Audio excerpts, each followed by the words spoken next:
my little circles going round and round still, but I think we're live. Hello, hello. Oh, how lovely to see you all again.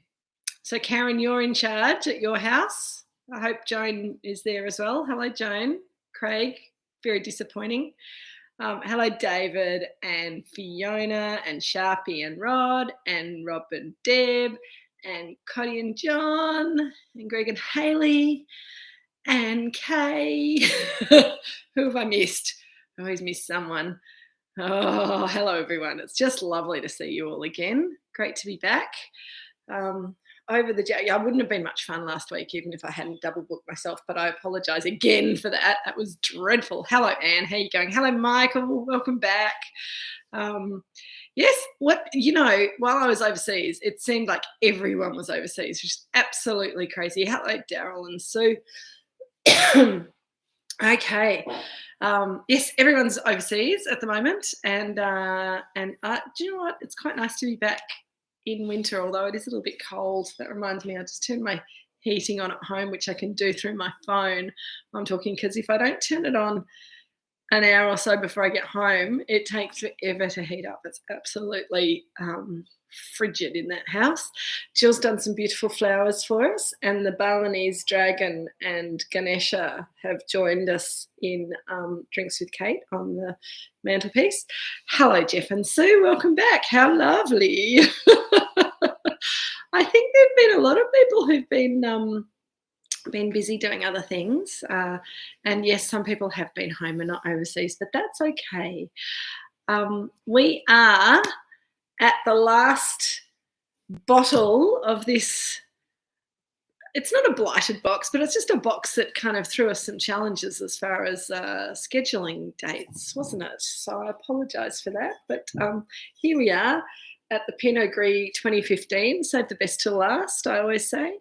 And I'm really looking forward to drinking this with you guys. It has been a spectacular box, hasn't it, Greg and Haley?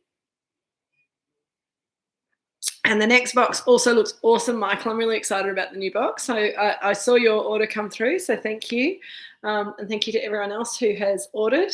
People keep saying to me, when I was in London, people said, so are you still doing those tastings online? I'm like, yep, no.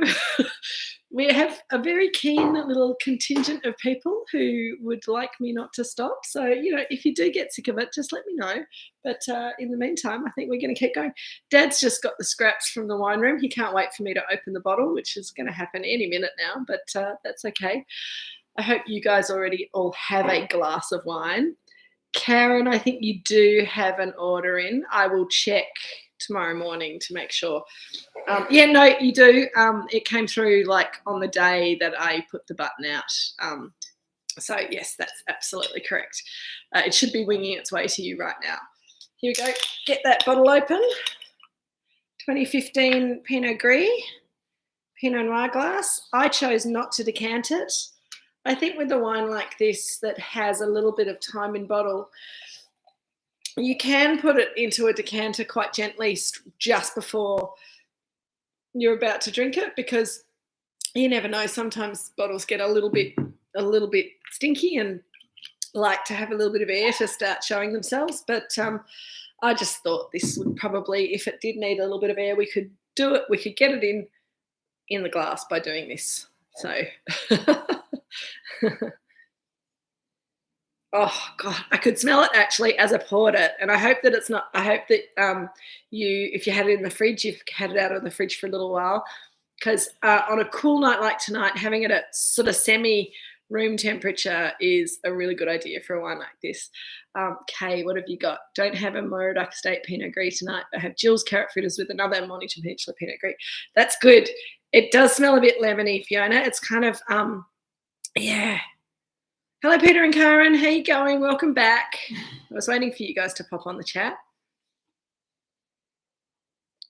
For me, the nose is really opulent. It's got this gorgeous, fresh kind of lemon rind kind of aromatic to it. Hello, Hannah and Zach.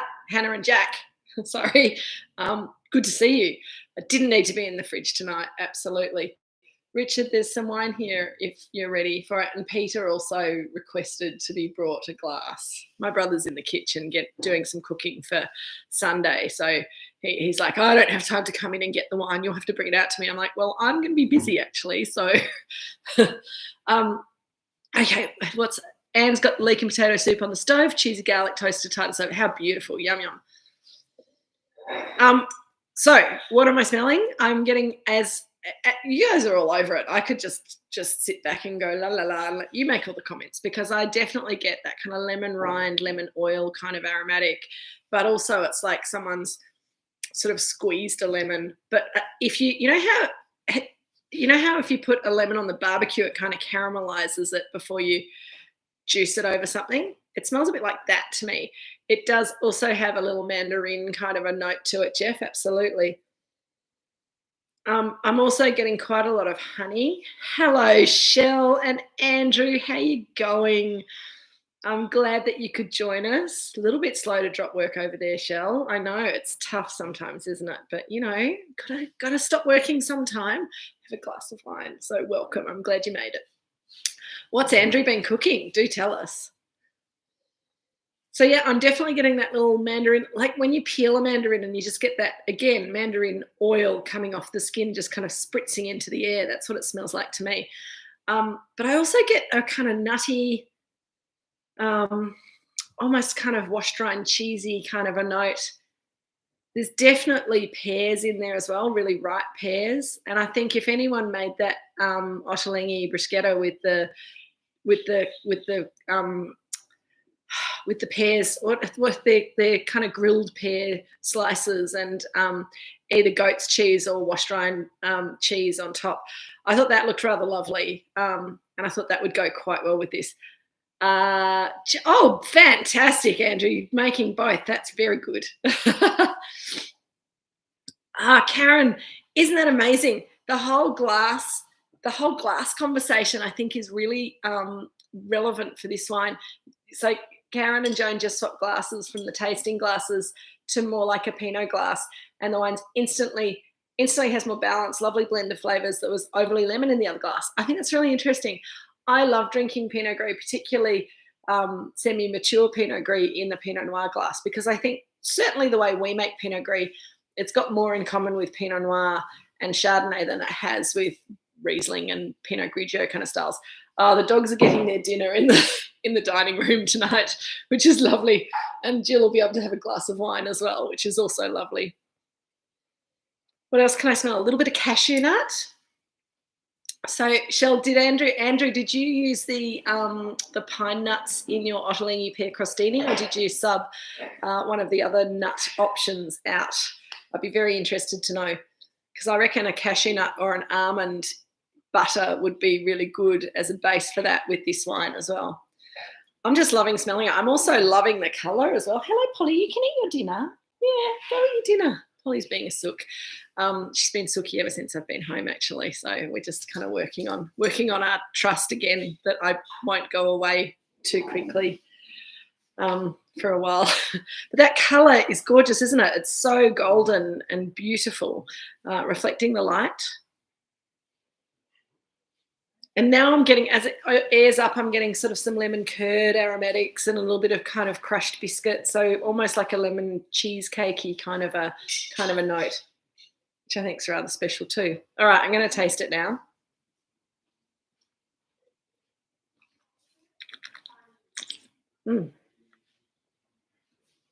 Our Sharpie and Rod drank the 15 by mistake, but have the 18 open. Good. Just as nice. Excellent. I think they're Alison and Andrew, hi. Got Jill's fritters, perfect. And Michael's got the 2019 from the last case. Okay. Pretty damn good. Yeah, absolutely. Jeff, bit of Affinois bleu. Affinois bleu or bleu? I think it might be a typo, Jeff and Sue. But that sounds rather lovely. So we've got a little full house in the live peanut gallery tonight. We've got Nina and we've got Jill and we've got the dogs having their dinner, and we've got Richard wandering around getting extra glasses for people, which is all very good. So if I get distracted, just forgive me. What else can I say? So, on the palate, I just tasted it. I got distracted by all of your little comments, but I tell you what, the 15, I think this is rounding out that 2015 box very, very nicely. We've sort of talked about what a lovely ripe, flavoursome year the 2015 was, and this Pinot Gris I think has got just gorgeous ripeness and richness, but it's got really nice acid tang to it. It's got that lovely, as people have noted already, that lemony, citrusy note, but it's a more perfumed citrus note with those mandarin kind of notes. Rob and Deb have sort your glasses as well. Yes, if anyone's not using a balloon glass and you've got the option to swap it out, do give it a go, because it really brings out the best of this wine. It's rather special. In fact, is Leonie there tonight? Hello, Leonie. Leonie and I were talking about what we were going to do for the first live Drinks with Kate tasting that we've put up the save the date for last week. I'm hoping that some of you will be able to attend that. It would be lovely to see you. And if that date doesn't work for you, please send me an email, because we'll see if we can book in another date that does work. I think that would be very nice. So, hello, Leonie. So Leonie and I were talking about doing a glass tasting exercise, which I think would be really cool, with the same wine in 3 or 4 different glass shapes, which is very, very cool. Oh, Anne, I knew you were going to ask me that. What date again? It's sometime in October, I think. I don't know. It's a Saturday or a Sunday.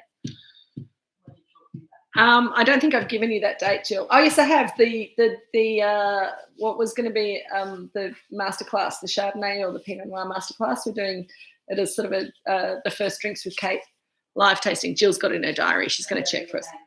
Saturday, the 8th of October. Sunday, the 8th of October.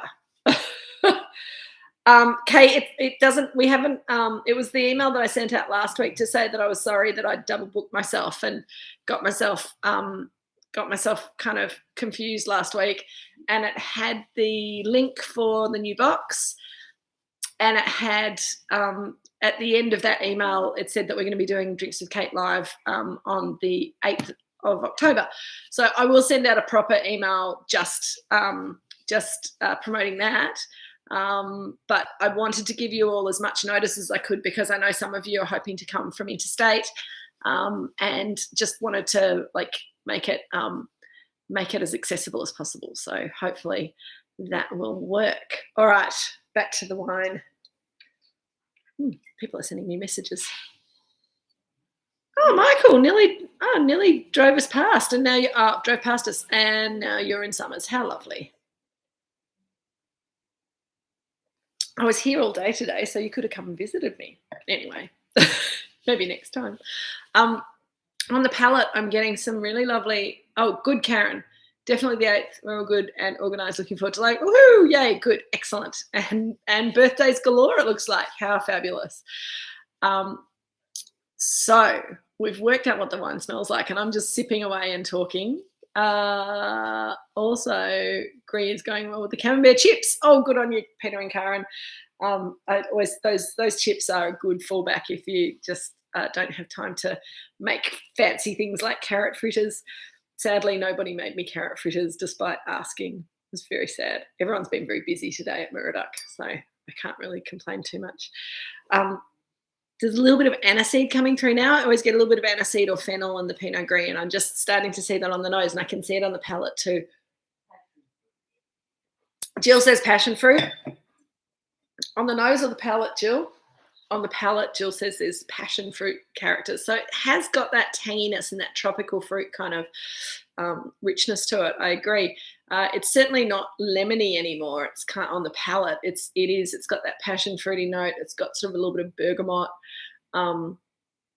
It's got sort of almost buttery, cheesy notes as well, which I think make it go well with cheesy flavours. So how's it going? What's going on around the estate at this time of year? Oh, hello, Dies. Hello, Noreen. Good to see you guys, and Keely, and anybody else who's there. Hi. I agree. Yes, indeed. So Rob and Deb are asking me what's going on around the estate at this time of year, and it's in some ways it's kind of quiet because we're not growing anything and we're not making new wine, but we are growing turnips, Fiona, and daikon. They're growing very, very well, and there's a lot of hello, Sarah. How are all the tricks? Lovely to see you. Yeah, we're pruning madly out there. Well, I'm not, but Richard and Millie and James are pruning madly, and Jeremy keeps threatening to prune madly. I think he's done a little bit, but Jeremy's got COVID at the moment, so he's at home getting over that. So that's it's a shame, but he managed to avoid it until now. He was thinking he was immune, so and I don't think he's got it very badly. If you're there, Jeremy, hello, we miss you. Alison, you don't often get to the bottom of the email, but found it. Yeah, I was always going to come back with another email with that as the lead. I don't like to bury the lead, but there was quite a bit to write on that email, and I do tend to get a little bit carried away with my writing emails, so I'll try and be more succinct in future. Yeah, so Jeremy's at home doing work from home. Leonie's busy because James is about to leave us. I don't know any of you who have met James over the last year in Celador on a Sunday or Monday. Sadly, his last weekend is this weekend, so he'll be working Sunday and Monday, and then he's packing up his house and his car and his boat and his family and driving off to South Australia to start a new life in Barossa, where he's bought a vineyard. I'm not quite sure what we're doing with our staff here at Moorooduc, that we're giving them the impression that it's a good idea to go and buy a vineyard, but obviously it seems like a good plan to anyone, to certain people who live here. But we'll miss James. We are actually, we've just put an ad out in winejobs.com looking for a part-timer, 2 or 3 days a week. So if anyone knows anyone in the wine industry who's looking for a nice little part-time job and knows how to talk about wine and it doesn't mind working on a Sunday, then we'd love to talk to them. So just putting that out there to the world. What else is happening here? Lots of planning. Need to see the first Utopia of the series before we film with James. I haven't seen the new series yet. I might go home and watch that tonight, Michael, actually, because I've been meaning to catch up on that. I do love Utopia. I think it's very, very clever, very funny. What else is happening around here? Well, we've got our Magic Shiraz lunch on Sunday. So Peter and Jill are cooking up a storm. And we also have a few wines in the cellar that we're doing a little bit of work on and getting ready for, the next phase of their life before they're getting ready for being bottled in spring then or early summer. So, there's always stuff to do, keeping an eye on things, making sure nothing's gone horribly wrong anywhere. And then, of course, there's all the dog walking that we have to do and bird feeding and chooks and peacocks and all of that and cats and all of that kind of thing. So always keeping busy here at Moorooduc, I must say. How's this wine going down? Hey, who's having the Pierre Crostini? I know that Shell and Andrew are. Is it working with the wine? Because I didn't do that food. I didn't test that food and wine match. I know the carrot fritters go with this wine. But the pear crostini was a bit of guesswork, but I thought it looked pretty delicious. So I hope that it's working well. Enjoying it quite a bit, Shell? Good, excellent. Glad to hear it. You could even put, if you had some rocket, you could put a bit of rocket on there to give it a bit of pepperiness. I always like rocket with pear. So Karen is asking, how does this compare to our current vintage? Well, the 2019 Pinot Gris, I think, have we got that in the next box? I think we do, maybe. The 2019 Pinot Gris is, I think, not quite as rich as the 15 has been all through its life. So the 15's always been quite a rich, full-bodied Pinot Gris, whereas the 2019... Oh, Shell. Love your wordplay there. Classic pairing. Get it? Yeah, nice. Thanks very much. Sorry, moving right along. So the 2019 Pinot Gris is looking pretty delicious, but it's a little bit tighter, a little bit more restrained than the 2015 was, even when it was young. But it will probably, if the 19 will probably evolve and develop. Hello, Jill, you're on camera. Jill's been out talking to a cat, I believe. No, chooks, cats. Everyone's very busy. Michael's being cheeky now. Daryl and Sue would like to know, where do the grapes for this wine come from? The 2015 Pinot Gris, I believe, was predominantly garden vineyard Pinot Gris with some Osborne Richard. So it's a blend of garden vineyard and Osborne Pinot Gris, which we started doing in 2013. 2011. And then in 2012, we made a garden vineyard, single vineyard Pinot Gris. And then that was a bit too much of an extension for people to cope with. So we went back to blending across the two vineyards. So yeah, garden vineyard, your place, and the Osborne vineyard, which is down near Foxy's Corner, so down at the other end of Derrill Road. Jeff, is it annual changes cause it's really annoying. The chat has got a little heart button right where people's messages are coming through. So I'm missing a word because there's this stupid heart thing that I can put on to like go, yeah, love your message. Here we go. I'll press the heart. Let's see if that makes it go away. No, it doesn't. That's very annoying. But lots of love to that question. Is it annual changes cause the something difference or more to do with age? Bit of both, Jeff. Slightly vintage. The heart button's really stupid. Is it new? Because I don't remember ever seeing it before. And if anyone knows how to get rid of it, please let me know, because it's irritating. And it's not on my phone, Peter. It's on my computer. Turn my computer sideways. Thanks, Pete's very helpful. Heart button is really stupid. So yes, Jeff, vintage and age, both. I have no heart either, David. I don't see the point of the heart button.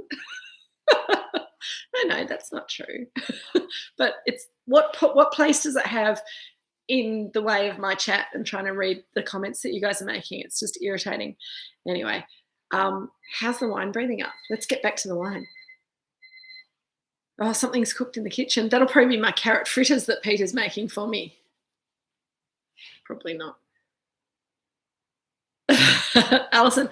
Oh, sorry, David and Alison. I thought you were saying that you personally didn't have a heart and so you didn't have any use for the heart button, but you don't have the heart coming up on your chat, which makes more sense. It's just arrived on my chat for the first time since I last met with you guys, and it's right over the top. When people write like a big chat, it's right over one of the essential words. Anyway, a hint of comp day, Fiona. Yes, absolutely. Cotty, yours just disappeared one day. Don't know what happened. Happy it's gone. Yeah, the hearts on the phone also can. Oh, okay. And yes, annoying. Absolutely, Karen.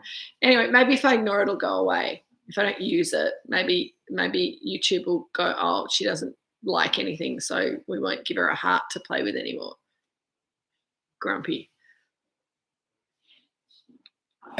There is a beautiful kind of cheesy note coming through, and the quince finally, as the wine opens up, gets a bit of air in it. There's a little bit of quince, sort of slow cooked baked quince flavour a little bit of quince paste even that goes nicely with cheese in the wine. And I think that's just breathing up really nicely at the moment. Oh, lovely. What a nice way to finish our 2015s, hey? You'll have noticed that the next box is not a single vintage anymore. We just had a couple of new releases that we wanted to have a play with, and we had a couple of estate wines from 2016 that we thought would be fun to have a play with. We've got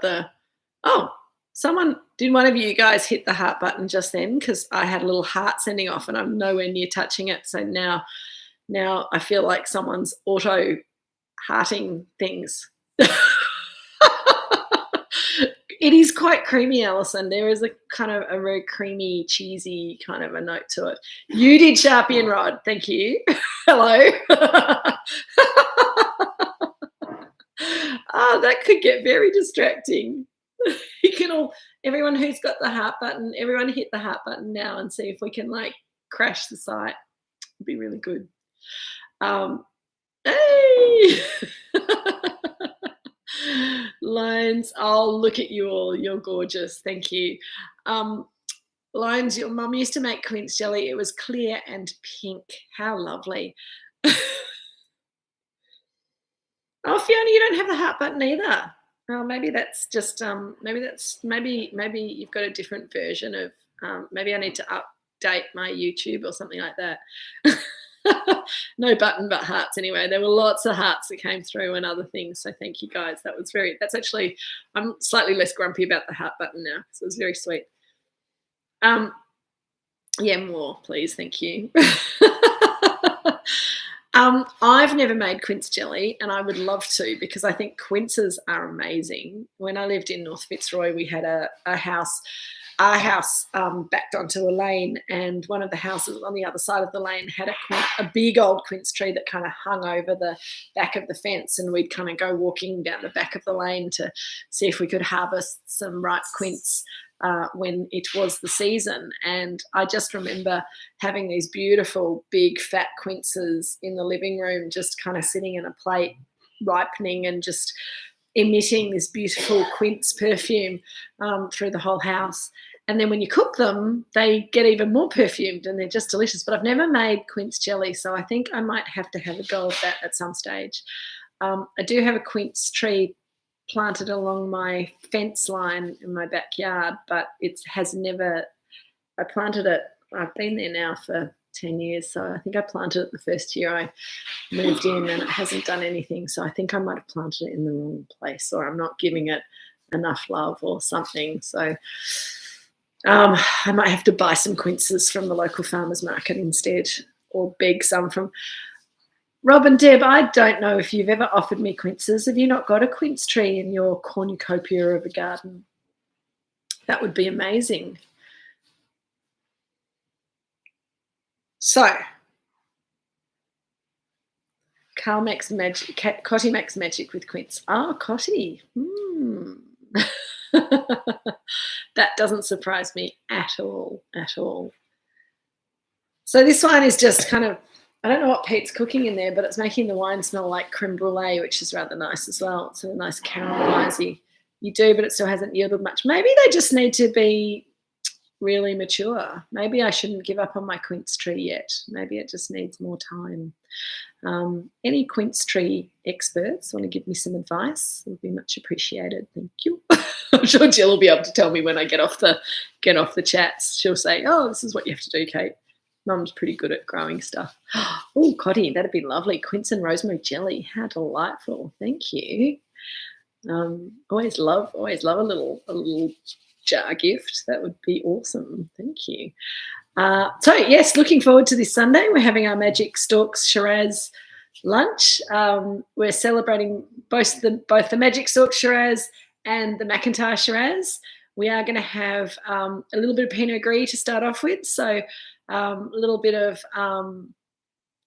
Devil Bean Creek Pinot Gris compared to the new Estate Pinot Gris, which will be delicious. Jeff, I'm still waiting for the quinces to arrive on my side of the fence, so I'll keep trying to grow that one over the fence. The peaches kind of went a bit like mental, and I had to give them a good haircut at the end of last summer. But maybe the quince will still do good things for us. Rob and Deb, you've planted a second tree of different variety to assist with pollination. That's actually not a silly idea. Maybe I'll do that. I had some plum trees planted that the opossums ate down to the ground, so the plum trees haven't survived. So maybe I need to put another quince tree in there and see if that'll make things happy. What's on the menu this Sunday for veg, pescatarian, wild meat, Aka you, Shell? Well, we thought we'd just give you a nice little salad and an omelette. Because I've been in France, and that's what they do for vegetarians. No, I have no idea what Peter and Jill have got planned for you, but I'm sure it will be delightful. It won't be the beef daube that everybody else is having for main course, but it will be delicious. If anyone has any wild meat that they'd like to, no, they haven't told me what they're discussing things very seriously, very quietly over on the other table. So maybe they're planning it now. Jill, Shell wants to know what you're serving her for lunch on Sunday. She's the wild meat pescatarian person. We're just going to get a bit of roadkill. I'm sure I saw a rabbit on the road on the way to work today. Wild possum, perhaps. No, Jill feeds the possums here. They're her pets. Shh. No, in France it's chicken. That is vegetarian, isn't it? So only a little ham. What?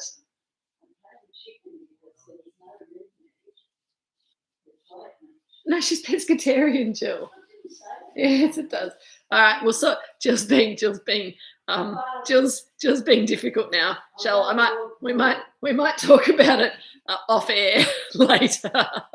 It's going to be awesome though. Don't you worry. Be delicious.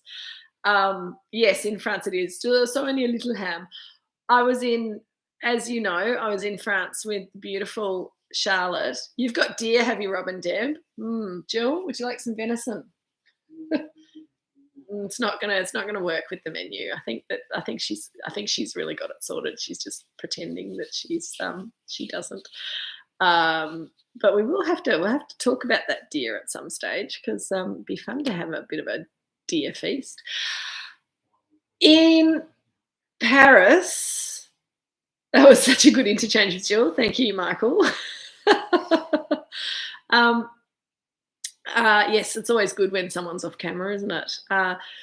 So we're in Paris with Charlotte, who is my beautiful 15-year-old niece, who is also vegetarian. So I have discovered how many places can cope with vegetarians in France, and there are quite a lot, as long as the vegetarian's happy to eat a lot of ratatouille and a lot of tomato and mozzarella salad, and that made her pretty happy. So we were okay, and she ate lots of bread as well and cheese and stuff. So yeah, it was all good.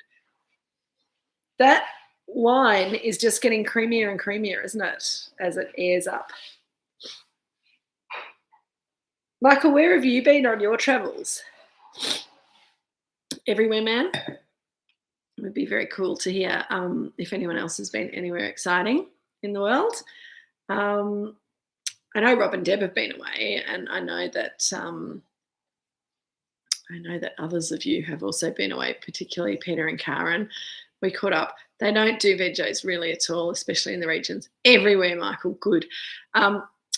They don't, Alison. As long as you're happy to eat just vegetables, then salad, you can sort of, most of the salads will have, as you say, chunks of lardon or duck's gizzards or chicken or something in it, but you can often ask them to do the salad without the meat bits, and they're quite happy to do that. But yeah, Charlotte was pretty happy most of the time. Peter, don't even say it. I didn't talk to Charlotte about the stock in things. Chicken stock is vegetarian. Hi, Charlotte. No, I don't think we had French onion soup. Was the one she said, I love French onion soup. I'm like, we might not. It's a bit hot for that. while we're here. And also they use beef stock for chicken French onion soup in France. So, yeah, she's coming back actually she's home on Tuesday morning. All her family's going to pick her up at the airport very, very early. So we're all very excited to have Miss Charlotte back from France. So that'll be nice. LA, Whistler for your daughter's wedding, Washington, London, Amsterdam. Sounds pretty good.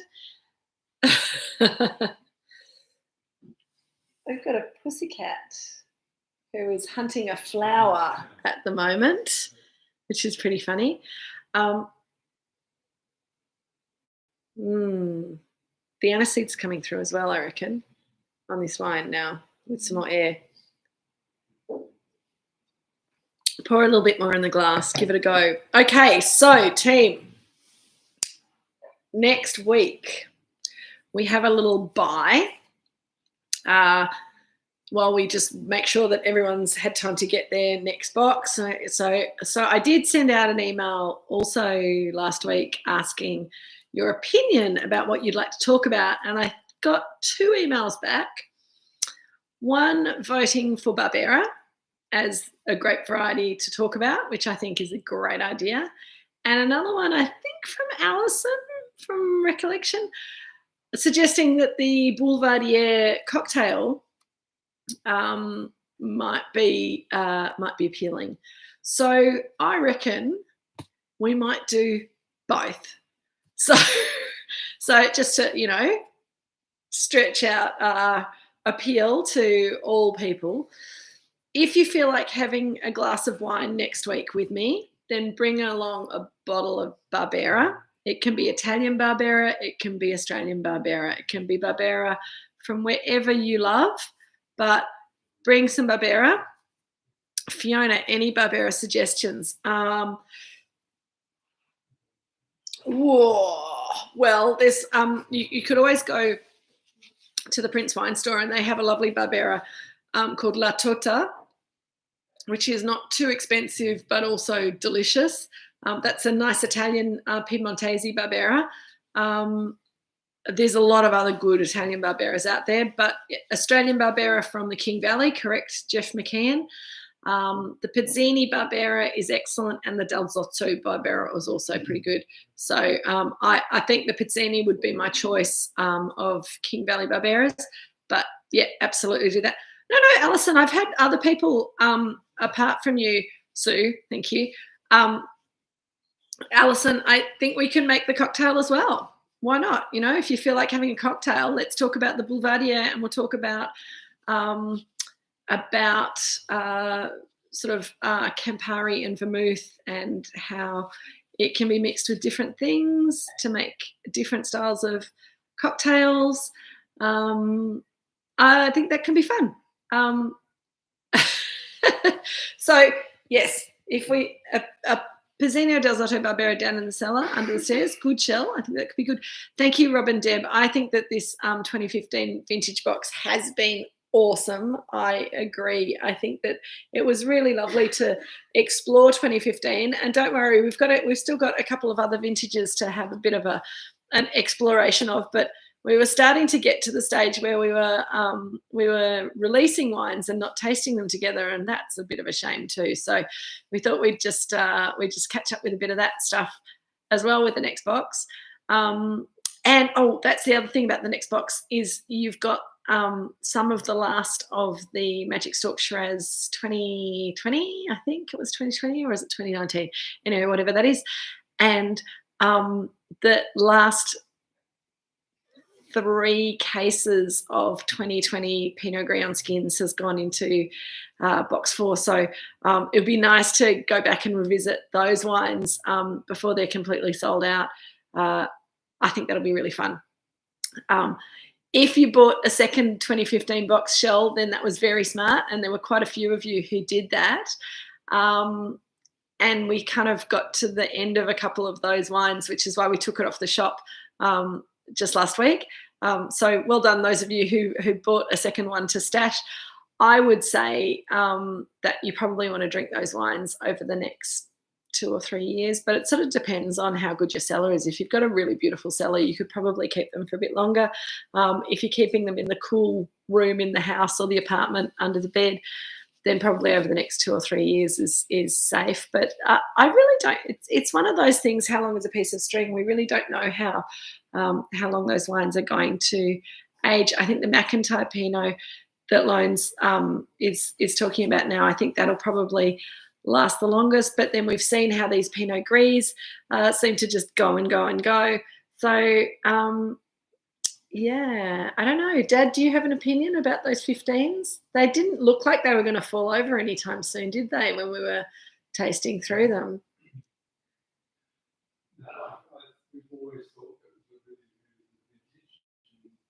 They can't hear you. So Dad's saying that we've always thought they were really, really good vintage, and he thinks that they're not at the end of their life. And who knows? But we think maybe another 5-10 years, something like that, if you store them properly, but drink them sooner rather than later if you're worried about them falling over. You don't need to